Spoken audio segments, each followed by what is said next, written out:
شروع اللہ کے نام سے جو بڑا مہربان نہایت رحم کرنے والا ہے۔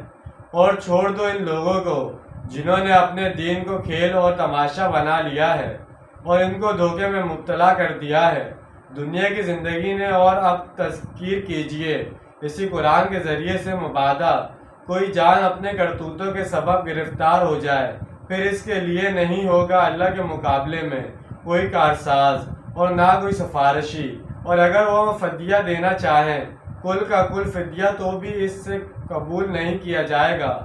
یہی لوگ ہیں جو گرفتار ہو چکے ہیں اپنے کرتوتوں کی پاداش میں۔ ان کے لیے کھولتا ہوا پانی پینے کو اور دردناک عذاب ہوگا ان کے کفر کی پاداش میں۔ آج بھی ہمارے معاشرے میں ایسے لوگوں کی کمی نہیں جو دین کے معاملے میں کبھی سنجیدہ ہوتے ہی نہیں۔ وہ دین کی ہر بات کو استہزاء اور تمسخر میں اڑانے کی